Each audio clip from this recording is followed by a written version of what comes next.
Assalamualaikum warahmatullahi wabarakatuh. Waalaikumsalam warahmatullahi wabarakatuh. Hamdan wa syukran lillah, salatan wa salaman ala rasulillah, amma ba'du. Yang saya hormati pemimpin Pondok Pesantren Nurul Mustafa, yang saya hormati Ustaz dan Ustazah, yang saya hormati teman-teman yang saya sayangi, teman-teman seatidah. Puji dan syukur marilah kita panjatkan kehadiran Allah Subhanahu wa taala yang telah menimpakan kesehatan kepada kita semua sehingga kita dapat berkumpul di masjid yang sama-sama kita cintai ini. Salawat berikan salam terlalu pernah kita sampaikan oleh junjungan alam, yakni Nabi besar kita Nabi Muhammad sallallahu alaihi wasallam, dengan mengucapkan Allahumma shalli ala sayyidina Muhammad wa ala ali sayyidina Muhammad. Baiklah, saya tidak akan memanjatkan kata-kata mukadimah, langsung saja saya beri kata tertib pada malam hari ini. 1. Protokol yang dianggap sedang berlangsung. 2. Bacaan ayat suci Al-Quran. 3. Doa. 4. Ceramah agama. 5. Zikir bersama. 6. Penutup. Sebelum kita memasuki acara kedua, alangkah baiknya kita membacakan basmalah. Bismillahirrahmanirrahim. Baiklah, kita masuki acara kedua, yaitu pembacaan ayat suci Al-Quran yang akan dibacakan oleh Sahiba kepada Syarifah. Kita persilakan.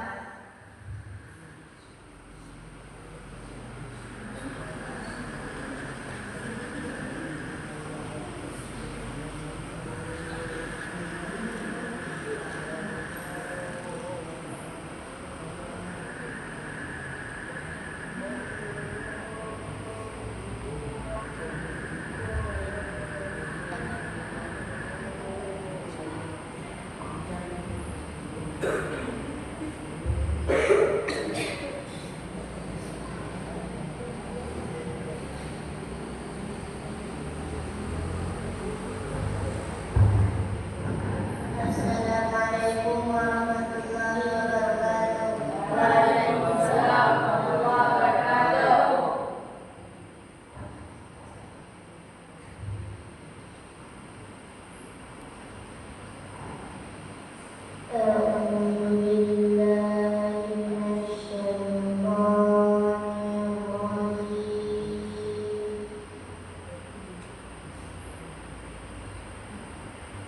Bismillahirrahmanirrahim.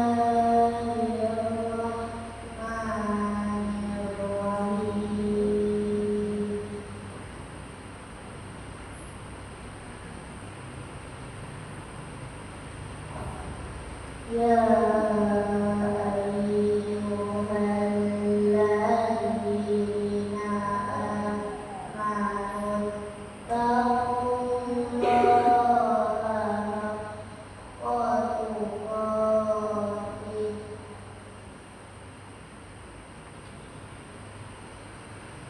wa la tamutunna illa wa antum muslimun.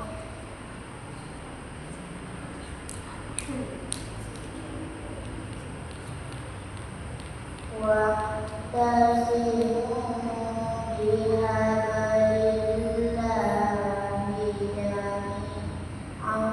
la tafarraqu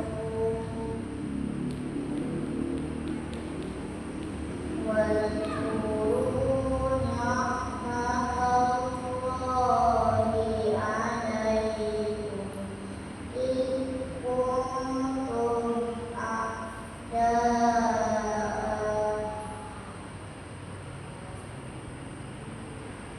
فألف بين قلوبكم فأصبحتم بنعمته إخوانا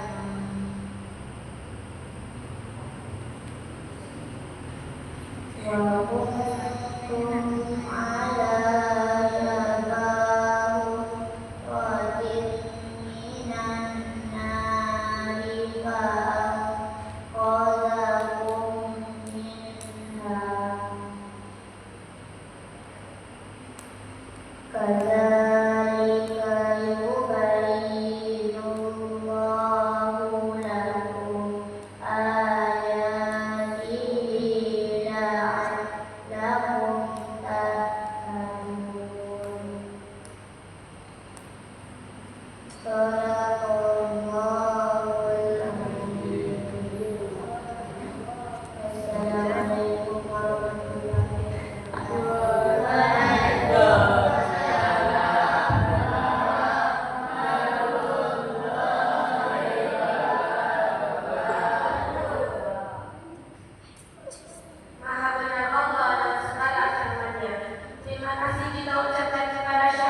Allahumma shalli ala sayyidina Muhammad wa ala ali sayyidina Muhammad. Allahumma ighfir lana dhunubana wa liwalidayna warhamhuma kama rabbayana shaghira wa liyamil muslimina wal mu'minat wal mu'minina wal mu'minat al-ahya'i minhum wal amwat bi rahmatika ya arhamar rahimin. Rabbana zalamna anfusana wa la taghfir lana wa lanakunanna minal khasirin. Rabbana atina fid dunya hasanah wa fil akhirati hasanah wa qina adzaban nar. Sallallahu ala sayyidina Muhammad walhamdulillahi rabbil alamin. Assalamualaikum warahmatullahi wabarakatuh.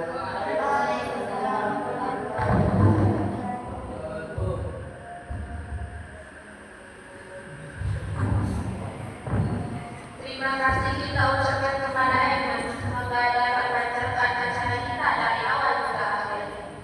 Kita masuki acara yang keempat, yaitu ceramah agama yang akan disampaikan oleh Abu Yanita Sri Priadi. Kepada beliau kita persilahkan.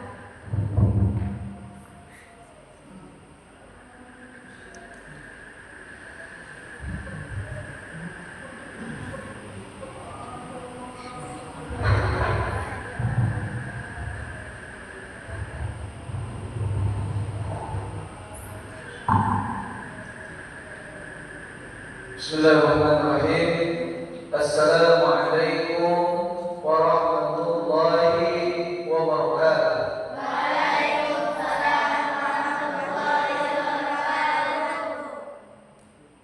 Yang mengucap salam dapat pahala semua.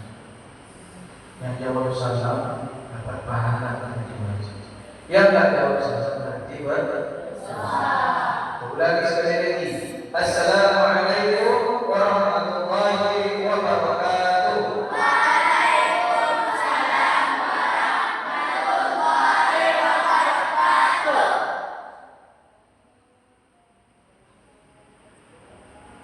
Pergi ke pasar membeli saja. Saya mau beli dimasak saja. Pada malam ini adalah malam Rabu. Semoga malam ini kita mendapat berkah. Amin ya rabbal alamin. Alhamdulillahirabbil alamin. Wassalatu wassalamu ala asyrafil anbiya'i wal mursalin wa ala alihi wa sahbihi rasulillah. Asyhadu an la ilaha illallah wa asyhadu anna Muhammadan abduhu wa rasuluh. Allahumma shalli wa sallim wa barik ala sayyidina Muhammad wa ala alihi wa sahbihi rasulillah ajma'in. Amma ba'd. Yang saya hormati para ustaz dan ustazah, anak muslim dan muslimah, yang saya hormati wali santri, orang tua santri yang hadir pada kesempatan wirid mingguan kita pada malam ini. Yang sebenarnya memang setiap malam Rabu itu seluruh orang tua diundang. Puji dan syukur, alhamdulillah, kita ucapkan kepada Allah Subhanahu wa taala. Apa tadi ucapannya? Alhamdulillah. Alhamdulillahirabbil alamin. Allah masih kasih kita umur. Allah masih kasih kita waktu. Allah masih berikan kita kesempatan. Di mana saudara-saudara kita yang telah lebih dulu dipanggil oleh Allah Subhanahu wa taala memerintahkan saat-saat seperti ini. Duduk bermajelis, saling menimba ilmu, kemudian mendekatkan diri kepada Allah Subhanahu wa taala. Mereka mengatakan kepada Allah, "Ya Allah, bangkitkan saja saya walaupun sesaat, maka saya akan bersedekah dan melakukan amal soleh." Namun betapa banyak orang-orang yang sudah Allah kasih waktu, tapi dia tidak gunakan kesempatan itu dengan sebaik-baiknya. Kenapa? Karena terlena dengan kehidupan dunia. Maka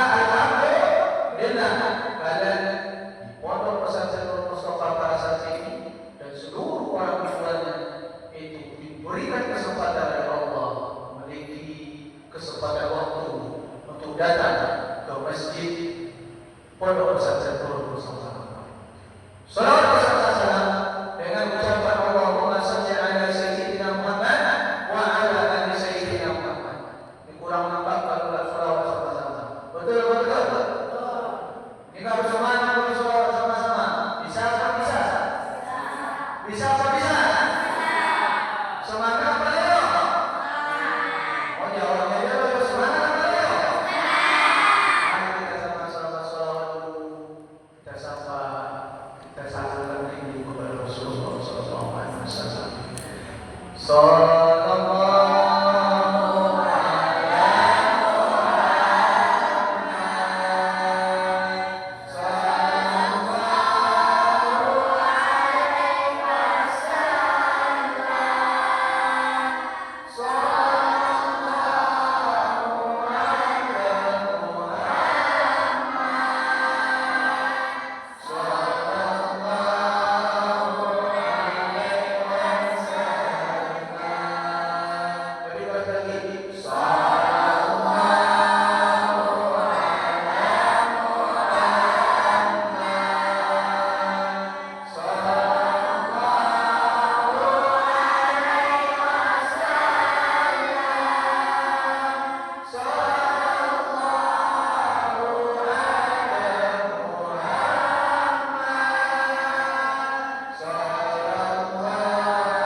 Ketika kita sujud kepada Allah Subhanahu wa taala selama di dunia, menurut orang-orang yang hatinya masih menunggu dengan kehidupan bergerak, namun bagi orang-orang yang telah tertanam keimanan, dia akan merasakan ringan dan sakit rindu kepada Allah Subhanahu wa taala. Kenapa pada masa-masa generasi Rasulullah sallallahu alaihi wasallam bersama para sahabat mereka siap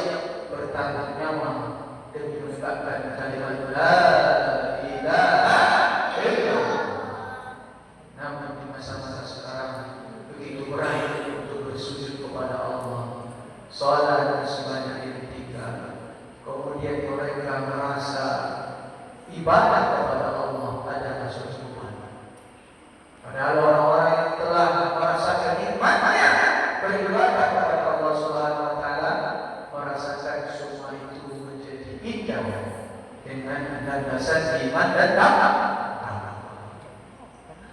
Di masa Rasulullah sallallahu alaihi wasallam memulai dakwahnya ini tidak mudah. Kalau sebenarnya pengajian di Indonesia bebas, masjid boleh adalah, surau boleh adalah, pesantren boleh adalah. Dulu di masa Rasulullah sangat sulit untuk proses dakwahnya. Ada dakwah secara sembunyi-sembunyi, ada dakwah secara terang-terangan. Namun Rasulullah SAW ketika masa kecilnya dikenal dengan gelar Al-Nabi. Apa itu? Orang yang sangat jujur dan dipercaya. Tak pernah sekalipun Rasulullah berbohong. Tak pernah sekalipun Rasulullah SAW mengecewakan amanah yang diberikan oleh orang-orang kepadanya. Rasulullah SAW lahir dalam keadaan yatim. Kemudian setelah itu Rasulullah SAW di usia kecilnya diasuh oleh seorang ibu asuh bernama Halimah Tusahiyah. Ketika di usia dia bermain dengan anaknya ibunda Halimah Tusahiyah, Rasulullah SAW dibelah dadanya, dicuci kelakuannya. Kemudian Rasulullah SAW dikembalikan ke ibunda Halimah Tusahiyah karena takut dengan keselamatan Rasulullah SAW. Kemudian ketika dibawa asuhan ibundanya, dan Rasulullah SAW belum begitu lama bersama ibundanya, meninggal pula ibundanya. Kemudian meninggal ibundanya, dipelihara oleh kakeknya. Tak lama lagi meninggal pula kakeknya, diasuh oleh pamannya. Begitu usianya menerpa Rasulullah SAW. Walaupun di tengah kesusahan, Rasulullah tak pernah sekali berbohong hanya untuk mengambil jalan, hanya untuk mengambil jajanan, hanya untuk mengambil roti. Tak pernah Rasulullah SAW mencuri.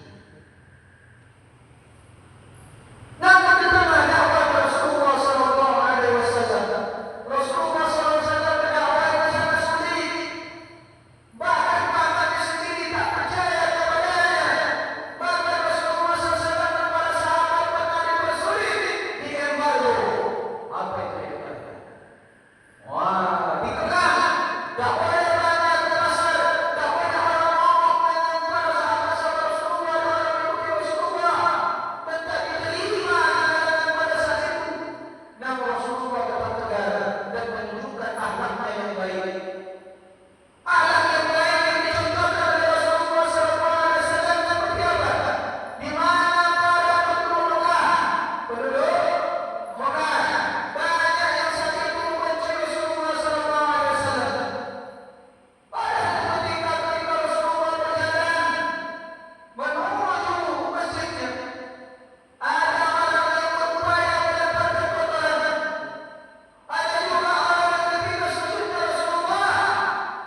Beruntung pula yang masih ada beberapa hadis di muka Quran yang sangat hadis. Apalah saya, masih beruntung.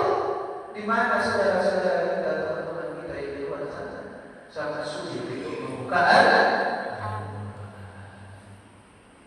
Kemudian ketika Rasulullah SAW bersama wanita tua pemanggul kayu, pemanggul kayu ini dia wanita tua. Bahwasanya Rasulullah SAW itu sangat dimusuhi oleh wanita tua ini. Apa itu dimusuhi? Dimusuhi itu tidak suka. Pokoknya dicaci maki Rasulullah SAW wanita ini. Kemudian dia sering melakukan kotoran kepada Rasulullah SAW dan berkata buruk kepada Rasulullah, dicemooh, dimaki-maki Rasulullah. Dan Rasulullah membalas? Tidak. Rasulullah tidak membalasnya. Karena ada keseringan Rasulullah yang biasa. Tadi dapatkan Rasulullah tahu. Ini kalau lewat sini pasti dilempar sama Allah. Pasti harus dicemaki. Tapi Rasulullah tak pernah balas. Walaupun dia cemaki, Rasulullah tak pernah balas. Lalu suatu ketika Rasulullah heran. Kok tak ada? Wanita tua itu melemparkan kotoran pada ini. Besoknya lagi tak ada juga. Ternyata ketika saat Rasulullah merasa kok tidak seperti biasanya. Tak melihat wanita tua yang biasanya melempar kotoran. Rasulullah bertanya kepada orang sekitar. Dikatakan bahwa wanita tua itu dalam keadaan sakit. Walaupun Rasulullah sudah dilemparkan kotoran, dicaci, dimaki, namun Rasulullah berkata kepada orang sekitar, di mana wanita tua yang biasanya dia berada di sini? Kemudian orang sekitar itu mengatakan, dia sedang dalam keadaan sakit. Tak ada orang yang mau di sini. Karena mulutnya itu, karena tingkahnya dia disukai oleh Allah. Lalu ada yang dilakukan oleh Rasulullah. Rasulullah pulang. Rasulullah memberitahu pulang. Membawa mati. Kemudian Rasulullah datang ke rumah wanita tua tersebut dan mengucapkan Assalamualaikum. Kemudian dia menolak sambutnya dari dalam. Kemudian Rasulullah pun masuk dan ketika itu wanita tua tersebut kaget. Nah, kalau dia yang datang, padahal dia sudah melemparnya dengan kotoran, sudah mencaci makinya. Lalu wanita tua itu berkata, kenapa kau datang? Padahal aku selalu menyakitimu. Apa kata Rasulullah SAW dengan penuh nada lembut? Karena Islam mengajarkan untuk membantu siapa saja, apalagi orang yang sedang sakit. Kalau ada yang betul, mungkin kita tidak. Kalau kau ni kau apa ini? Sudah buat apa? Jangan kecil, masuk plastik. Roti apa? Ini mana sakit sudah tu. Lain kalau orang kalau orang yang dia betul-betul mengajar kata Rasulullah, dia turunkan emosi. Dia hilangkan ego. Sakit dia. Kalau dah ada contoh, mungkin kau dah kosong juga aja. Mana tahu sakit? Mana tahu sakit yang dapat bermanfaat.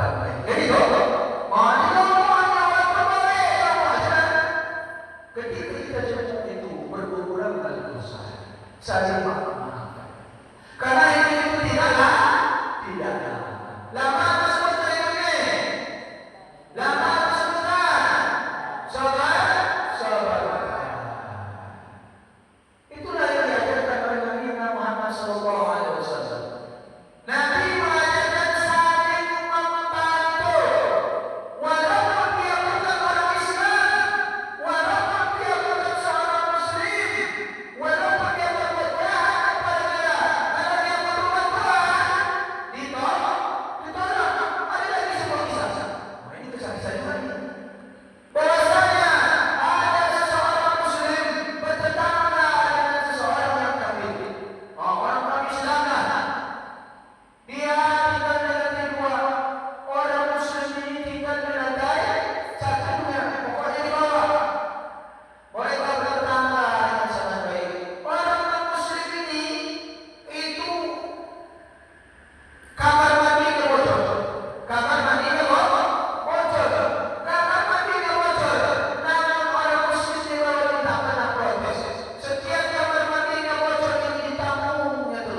Itu mengajarkan kepada kita bahwa anak seorang muslim mampu untuk memberikan dorongan kepada orang lain bahwasanya orang muslim itu memiliki anak yang baik. Jadi seorang muslim itu harus menjaga perilaku, juga saya membantu walaupun bertetangga bukan dengan seorang non muslim. Lalu apa dalil yang ada dalam ayat suci Al-Quran? Apa kata Allah Subhanahu wa Ta'ala dalam ayat suci Al-Quran surah Al-Baqarah ayat 177? Laisa birra an tuwallu wujuhakum qibala al-masyriqi wal maghrib walakinnal birra man amana billahi wal yawmil akhir wal malaikati wal kutubihi wal nabiyyin wa ata al-mal ala ذوي القربى واليتامى والمساكين وابن السبيل والسائلين وفي الرقاب. Apa kata Allah Subhanahu wa Ta'ala? Bukanlah mengajarkan wajahmu ke arah timur dan barat itu suatu kebajikan, tetapi sesungguhnya kebajikan itu ialah beriman kepada Allah, hari kemudian, malaikat-malaikat, kitab-kitab, nabi-nabi, dan memberikan harta yang dicintainya kepada kerabat, anak-anak yatim, orang-orang miskin, musafir yang memerlukan pertolongan, orang-orang yang meminta-minta untuk memerdekakan hamba sahaya. Ternyata yang dikatakan yang berbuat kebajikan itu adalah orang yang beriman kepada Allah. Apalagi orang yang beriman kepada Rasul, kemudian orang yang beriman kepada malaikat, hari kemudian, kemudian dia mengimpakkan harta yang dicintainya. Kemana dia harus mengimpakkan hartanya? Yaitu kepada kerabatnya, anak-anak yatim, orang-orang miskin.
Kira-kira sudah sering berbuat ibadah?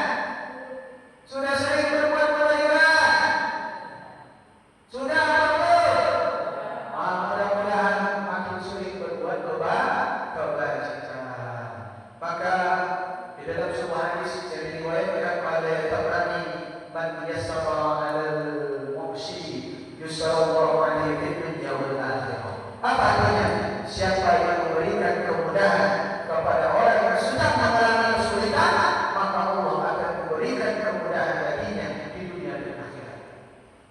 Jadi kalau kita dalam keadaan kesulitan, kita dihimpit oleh Allah Subhanahu wa taala masalah atau diberikan oleh Allah Subhanahu wa taala yang sakit, maka berinfaklah, bersedekahlah, mudahkan urusan saudara-saudara kita.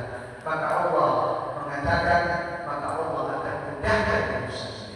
Di dalam hadis riwayat Tabrani tadi dikatakan, yassarallahu 'alaihi fid dunya wal akhirah. Kawan kita, tetangga kita sulit makan, beri. Biar dia beri. Nampak kita dia tak jajan, kasih dia. Kalau beri roti potong dua, kasih satu. Itu adalah bagian dari kebaikan. Saya sudah sering berbuat kewajiban Ustaz, namun ibu saya gini aja. Ternyata kita tidak tahu Allah akan membalasnya dengan nikmat saya. Kadang Allah balas dengan kesulitan kita yang cepat terselesai. Kadang Allah berikan kita nikmat keluarga yang tenang. Banyak dibalas oleh Allah. Bukannya harus balas oleh Allah, oh kasih kita besoknya sendiri. Tidak. Nikmat itu bukan hanya soal harta dunia yang berupa fulus, namun juga berupa barokah yang berupa berkah, berupa kemudahan, berupa kesehatan dan banyak. Tiba-tiba Ibrahim ini bersedekah. Saya sudah menjadi alumni pesantren. Tiba-tiba pesantrennya membutuhkan donasi untuk membuat asrama. Gibran sukses, amin. Gibran sukses, amin. Nah kemudian Gibran melihat ada postingan dari pesantren dibutuhkan donatur untuk membangun kelas. Gibran saja jadi seorang direktur. Kemudian Gibran melihatnya. Wah ini saya harus berbuat kebaikan. Walaupun saya dalam keadaan kesulitan perusahaan saya pada saat ini sudah menjatuh konsepnya, tapi saya ingin bersedekah pada saat saya. Gibran sudah itu melihatnya. Sudah dapat tidak saya itu? Sulit, maksudnya dulu. Kenapa Gibran melihat pesantren membutuhkan bahwasanya santri ini sulit banget. Amin. Kemudian Gibran pun datang. Sekarang saya dalam keadaan kesulitan. Namun saya punya hajat, mudah-mudahan Pak Masuklah saya ini diterima oleh Allah. Jika diterima oleh Allah Ustaz, kalau doa Ustaz, usaha saya itu kembali bangkit dan kalau bisa usaha yang maju. Wah, Gibran berdoa seperti itu, kemudian doakan oleh Ustaznya ketika Gibran berpikir. Tak lama setelah itu, sebulan setelah itu, Gibran menelpon kembali kepada Ustaz. Assalamualaikum Ustaz. Iya Ustaz, dulu Ustaz pernah ceramah. Kalau masalah datang atau sulit, kemudian kita ikhlas kepada Allah, Allah akan balas jasa ini. Ustaz, kemarin saya tumpang 100 juta, sekarang omset saya naik 500%. Ustaz, masya Allah, masya Allah. Banyak kisah yang seperti itu. Maka orang yang beriman dan bertakwa ciri-cirinya dia lapang dalam keadaan kesusahan. Baik dalam keadaan sempit atau lapang, dia khairun nas anfa'u lin-nas. Karena dia percaya yassarallahu 'alaihi fid dunya wal akhirah, Allah akan memberikan kemudahan baginya di dunia dan di akhirat apabila dia menolong orang lain. Lalu kisah apa lagi Ustaz yang bisa saya ambil teladan? Kisah yang bisa saya teladan yaitu kisah dari khalifah kita. Siapa saja khalifah sahabat Rasulullah SAW. Pertama, Abu Bakar As-Siddiq. Yang kedua, Umar bin Khattab. Yang ketiga, Utsman bin Affan. Yang keempat, Ali bin Abi Thalib. Kita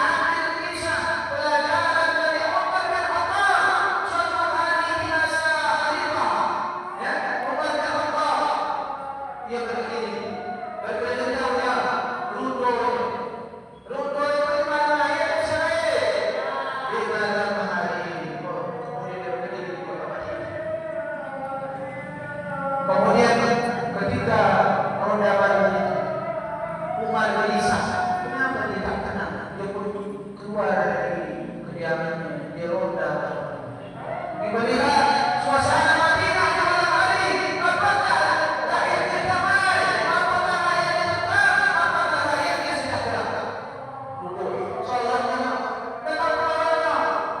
Wahai khalifah, izinkan aku mengawal dirimu. Lihat, aku ini pergi dengan sendiri. Kemudian bahasa ini berusukan, tahu berusukan. Kelilinglah Sayyidina Umar bin Khattab. Kemudian dia mendengar suara tangisan. Suara tangisan yang kecil itu menangis di sebuah rumah yang sangat baik, sangat jelek, sangat memperhatikan. Kemudian dia mendengar suara tangisan itu di malam hari. Kalau siang hari, kenapa menangis? Malam sendiri, kalau malam hari suasana seperti ini. Kemudian dia mendengar suara tangisan dan dia pun mengetuk itu. Assalamualaikum.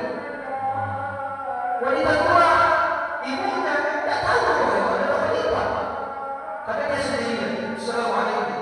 Waalaikumsalam. Lalu ditanya oleh Sayyidina Umar. Dia boleh ibunya. Kemudian dia dari bapaknya. Nah, mau dia tahu. Gimana kau terpilih pura-pura masak lagi, supaya itu menganggap yang memasak. Ada lagi sehingga kemudian sampai jadi orang tunggu masak. Jadi punya tamu dalam keadaan tenang dan bermain. Bayangan. Ibu tadi suami dia berbeda. Ibu tadi bertemu dengan imannya walaupun ibunya susah. Dia tak menggadaikan imannya, tak menggadaikan agamanya, dan tak menggadaikan kesuciannya. Walaupun jauh katakannya, uang ini mereka jalan tu. Nah, jangan jual itu mereka asal sampai bisa suara. Kemudian dia bangun, langsung pamit. Begitu ibu, aku pamit wahai ibu. Semoga anak ibu bangun dalam keadaan kekal. Langsung. Dalam pada perjalanan Umar bersorak. Dia pun menangis. Sampai Baitul Mal itu tempat harta-harta dari kas negara. Kemudian Umar melihat di Baitul Mal. Kemudian Umar mengambil gandum suka. Kemudian dia pun memanggul bersendiri. Setelah dipanggul jarak yang jauh dari rumah itu tadi, dia pun kembali dalam keadaan khawatir.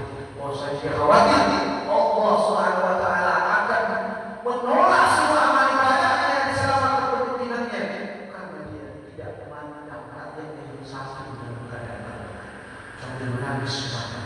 Pergi ke rumah ibu tadi yang memasak saja. Baik, memasak saja.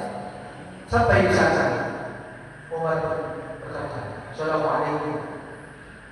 Waalaikumsalam. Apa yang kamu berikan? Hai Bapak tua, aku memabulkan yang aku ambil dari Baitul Mal. Hari ini aku ingin memasak untuk diri.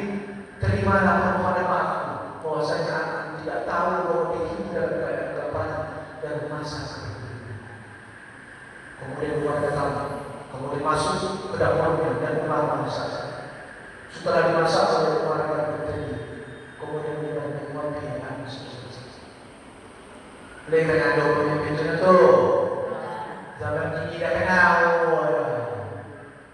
Yang kenal mereka untuk bangsa. Kok ada dia ada kaya, tapi masyarakat dia tak pergi. Kaya itu bedanya pemimpin sama dulu dengan sama sekarang. Banyak pemimpin awal itu tidak ada di ahli Islam. Kira-kira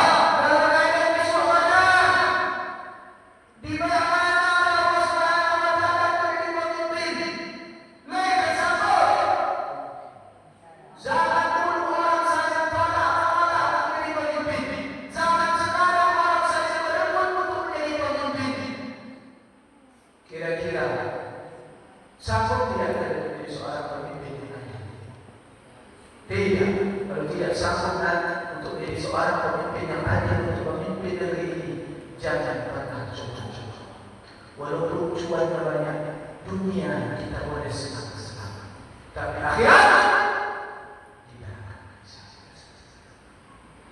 Mau kita susah di dunia bahagia, tapi kita susah. Mending tidak menjadi pemimpin, asalkan salah lima waktu, baca Quran, infak sedekah lancar, puasa Ramadan, namun kita wafat dalam keadaan husnul khatimah. Daripada kita jadi pemimpin, senang-senang kita di dunia, namun ketika kita dihisab, pahala kita untuk rakyat kita yang sudah kelaparan dan dosa-dosa kita untuk diri kita. Mau dia? Tidak. Kemudian kisah yang terakhir, yaitu kisah dari Abu Bakar Siddiq. Abu Bakar Siddiq berapa? Pertama, Abu Bakar Siddiq yang membantu janda. Wajar. Jandanya bukan janda rumah, jandanya bukan janda cantik, tapi janda yang janda tua. Kemudian Abu Bakar Siddiq membantu anak yatim. Makanya menurut Mustafa, anak yatim itu gratis. Mudah-mudahan menjadi asbab para berdirinya untuk bisa diampuni segala dosanya dan diterima ibadahnya. Amin. Nah, kemudian apa kisahnya? Bahwasanya Abu Bakar sendiri dia membantu para janda dan anak yatim. Ditanya oleh Abu Bakar kepada penghuni rumah, itu seorang anak tua dan seorang wanita tua dan anak yatim bertanya, apakah yang dilakukan laki-laki untuk kalian? Wanita itu berkata, dia membersihkan rumah kami, menyiapkan makanan dan membawakan kebutuhan kami tiap malam. Umar menangis dan berkata, sungguh engkau telah membuat lelah para khalifah sesudah wahai Abu Bakar. Yang bertanya itu ternyata adalah Umar bertanya kepada wanita tua tersebut dan anak yatim di dalamnya. Ternyata semasa hidupnya Abu Bakar Siddiq menjadi khalifah, dia membersihkan rumah para janda dan anak yatim. Kemudian dia menyiapkan makanan dan membawakan kebutuhan pokok yang dia. Bayangkan, para anak yatim itu dipelihara oleh kuatnya oleh Abu Bakar Siddiq. Ternyata zaman sekarang anak-anak yatim itu jarang diperhatikan. Bahkan para rakyat miskin yang sudah tua renta itu sulit diperhatikan. Namun kita lihat cerminan pemimpin kita yang pemimpin yang dahulu. Ditanya oleh Umar bertanya kepada Umar dari Umar berkata, baik, bawa Abu Bakar. Mampu repot jawab, awal yang harus dicontoh. Memang harus dicontoh karena itu adalah tauladan dari para sahabat Rasulullah Sallallahu Alaihi Wasallam. Sama seperti kita Rasulullah memberikan makanan tiap hari di sudut pasar seorang kakek tua yang buta yang selalu mencaci Rasulullah, menghina Rasulullah, memimpinya itu dong. Jadi khairul nas anfa'uhum linnas. Jangan pandang orang itu jelek, jangan pandang orang itu Islam, jangan pandang orang itu Islam. Kalau dia butuh bantuan, maka bantu. Kalau dia butuh bantuan, maka ulurkan pertolongan tadi. Jika dia dalam kesusahan, maka jadilah penolong di antara penolong walaupun kesehatan. Tolonglah semampu kita. Namun yang kedua, jangan sembarang menolong. Banyak harus beri kuat di zaman sekarang. Nah, mudah-mudahan kita yang hadir pada malam ini mampu mencontoh antara kebaikan yang dicontohkan oleh Rasulullah dan para sahabatnya, dan kemudian kita masuk ke dalam surga dan diampuni segala dosa-dosa kita oleh Rasulullah Sallallahu Alaihi Wasallam, diampuni segala umatnya dan Allah mengampuni segala dosa-dosa. Amin amin ya rabbal alamin. Sebelum kita tutup,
إلى اللقاء والسلام.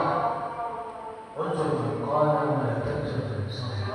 السلام عليكم ورحمة الله وبركاته.